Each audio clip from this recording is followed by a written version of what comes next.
Messieurs, dames, bonjour. Aujourd'hui, review matos, review box, il y avait longtemps.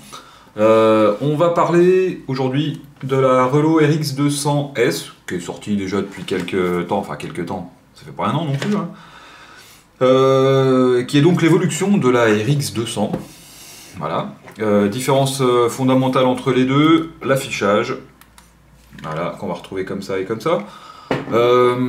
Elle est sortie en premier temps, cette box, avec une seule couleur, c'est-à-dire le gris anthracite et stainless steel, gris souris, hein, comme ça.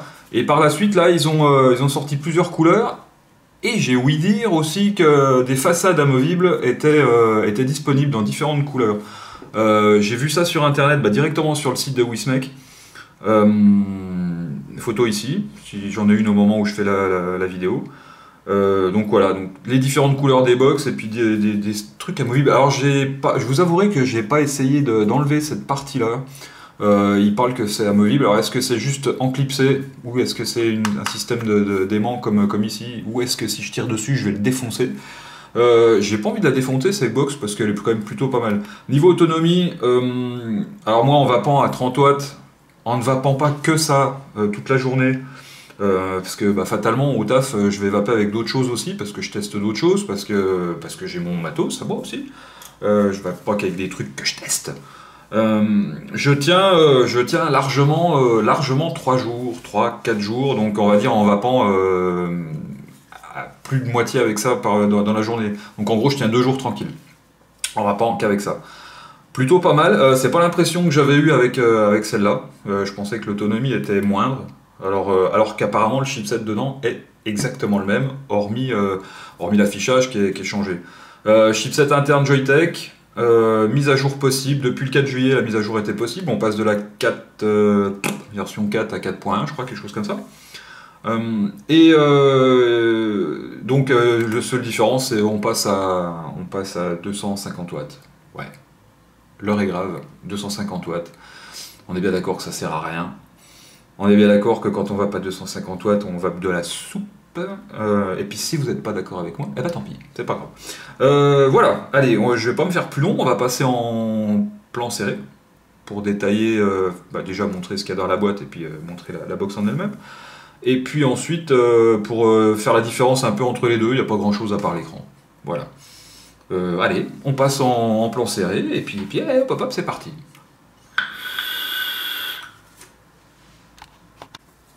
Bim, c'est parti. On va commencer par le commencement. La boîte, qui est une boîte en carton, qui est noire, qui est jolie, qui est chromée sur le côté. On va retrouver comme d'hab toutes les caractéristiques, sauf que là ça brille, avec tout ce qu'il y a dedans. Le fameux scratch code, comme chez tout le monde.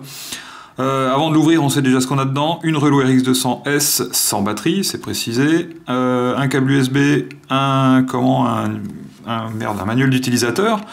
Et puis une carte, de garantie. Bon. Donc on va ouvrir le bazar comme ça. Tac. La box elle est dedans comme ça.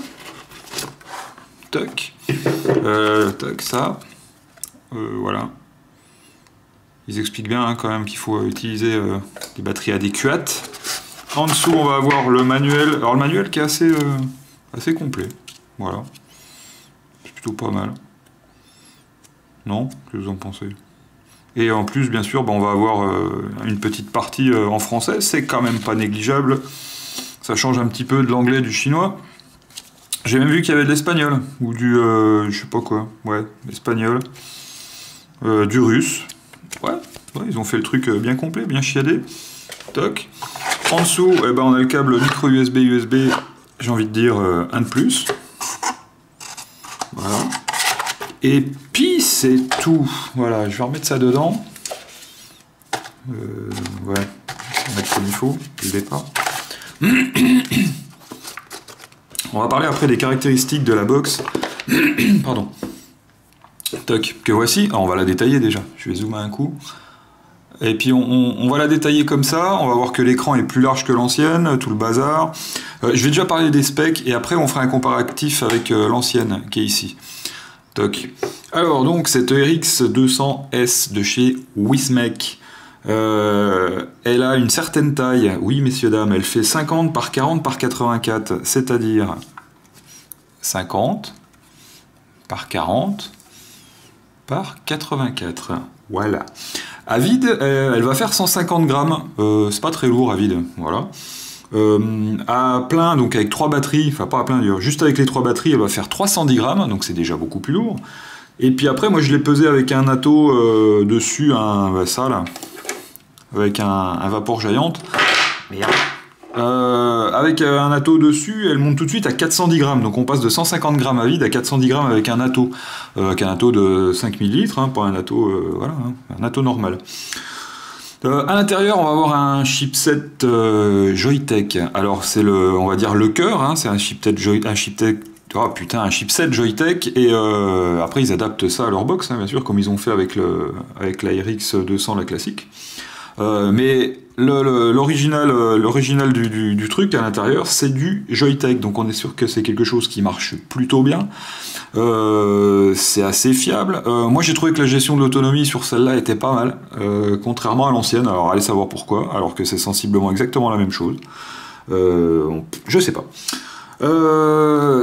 Sur la RX 200, première du nom, donc qui faisait donc 200, puisqu'elle s'appelle la RX 200, il y avait eu une mise à jour pour monter à 250 watts qui avait été faite. Et sur celle-ci, au départ, donc il n'y avait rien du tout. C'est chose résolue, on est passé de la version 4.0 à la version 4.10, enfin 4.1 du coup. Et ça y est, hein, ce bousin monte à 250 watts. Si vous en avez l'utilité, bah écoutez, tant mieux. Hein, si vous avez des merguez à faire cuire, moi personnellement, c'est pas le cas. Je l'utilise pas au-dessus de 25-30 watts, et puis du coup elle me sert juste avec l'autonomie des 3 batteries, c'est plutôt pas mal. Voilà, donc avant de mettre des batteries dedans, on va faire un plan pour comparer les deux box, la 200 et la 200S. Donc elles sont sensiblement les mêmes. Alors j'ai ouï dire à droite et à gauche que c'était exactement les mêmes, mais ce ne sont pas exactement les mêmes. Si on cherche bien le petit détail, on va le trouver. Bon, effectivement, l'écran, on est bien d'accord que l'écran de celle-ci, de la nouvelle, la 200S, c'est pas du tout le même que celle de la 200. Ça, c'était le changement primordial de cette version. Façade plutôt la même, le petit bouton là avec le petit trou qu'on n'a pas sur l'autre. Bon, ça n'apporte rien de spécial. Le dessous, voilà, c'est exactement le même aussi. Ça n'a pas changé. Les côtés, ce sont exactement les mêmes aussi. Oh, pardon. Ça n'a pas changé. Voilà. Voilà. Donc voilà. Le petit truc moi que j'ai trouvé de différent dedans, c'est quand on va ouvrir les capots. Bim. Comme ça.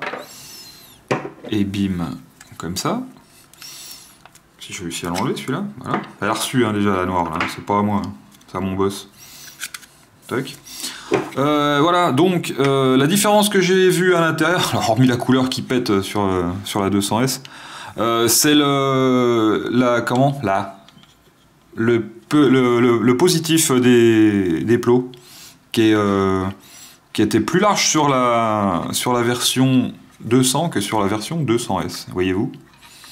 Voilà, c'est bizarre, je sais pas pourquoi ils ont fait un truc moins large. Vous voyez, pareil, on voit bien sur... Enfin, on voit bien. J'aimerais qu'on voit bien. Attends, quand je vais me mettre ça, là, putain... Bon, de toute façon, on voit, là, merde. Ils avaient qu'à la faire bleue aussi, l'autre, à l'intérieur. Donc, c'est beaucoup plus large sur l'ancienne que sur la nouvelle. Voilà. Voilà, ça, c'est la différence. Alors, franchement, il faut vraiment aller chercher des différences super loin pour trouver ça. Voilà, tout simplement. Je vais foutre des batteries dedans et puis après on va voir les différences sur l'écran, hein, tout simplement. Alors, les écrans. Alors pour pas que ça brille trop, faut que je trouve la bonne position. Voilà, comme ça par exemple. Bon, alors on voit que les écrans sont quand même bien différents.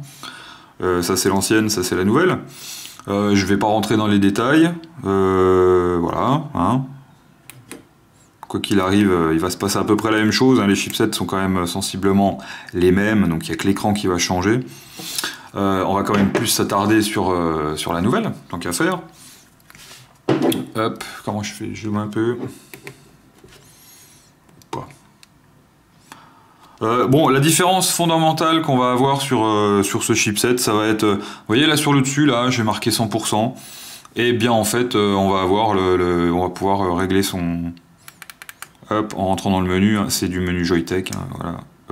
En rentrant dans le menu là, on va pouvoir changer là, le petit icône, la petite icône de la batterie là, par un pourcentage, par exemple, voilà. Et puis voilà, hein, rien de bien plus particulier sur cette box. Elle monte à 250 watts. Allez, je vais vous la monter à 250 watts. Pour les adeptes de cloud chasing, ça va leur faire plaisir d'avoir quelque chose qui monte aussi haut. Bim, 250 watts.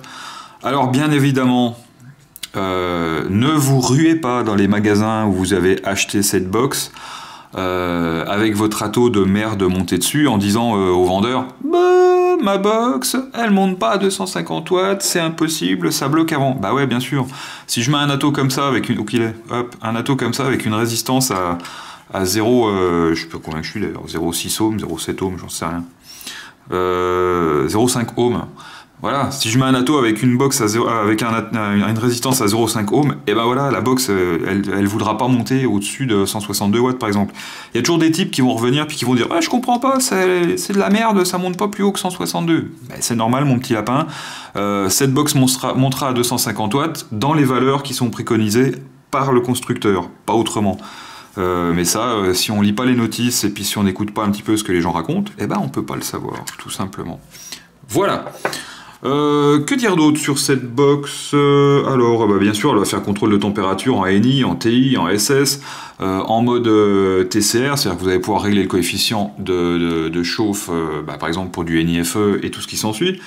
Les résistances en mode contrôle de température, elles vont donc aller au plus bas à 0,05, mais ça c'est en mode contrôle de température, donc avec des fils résistifs spéciaux. En ce qui concerne le Cantal, ça va être du 0,1 ohm minimum, et c'est déjà pas mal. Voilà, allez, je crois que j'ai fait le tour. Est-ce que ça vaut le coup que je repasse en plan large pour faire un test de vape? Eh ben non, ça vaut pas le coup. On va gagner un peu de temps comme ça. Donc c'était ma revue sur la Relo RX 200S de chez Wismec, qui est designé par Jaybo. Je vais tirer une petite latte, vous avez vu, ça fait quand même... c'est quand même mignon du gris avec du gris, ça faisait un bel ensemble. Quand je l'ai reçu, je me suis dit tiens, c'est plutôt pas mal. Voilà, donc je tire une petite latte quand même, mais certainement pas à 158 watts. Je vais foutre le feu à mon atto. Je vais tirer une petite latte comme je vabdab, à une petite trentaine de watts. Et puis je vais partir sur la pointe des pieds, tout simplement. Alors n'oubliez pas, la vapote c'est toujours mieux que la clope. N'oubliez pas qu'on emmerde toujours cette Europe à la con qui nous met des bâtons dans les roues. Et puis je reviens bientôt, là j'ai une autre, j'ai merde, l'Evic VTC Mini 2 à vous montrer. C'est pareil, hein, pas de gros changements par rapport à l'Evic VTC Mini classique, mais on reste sur un produit phare quand même, qui pour moi reste une des box les plus versatiles. Voilà, j'aime pas employer ce mot, mais je l'emploie quand même. Allez, sur ce, je vous laisse, et puis à bientôt pour de nouvelles aventures. Ciao!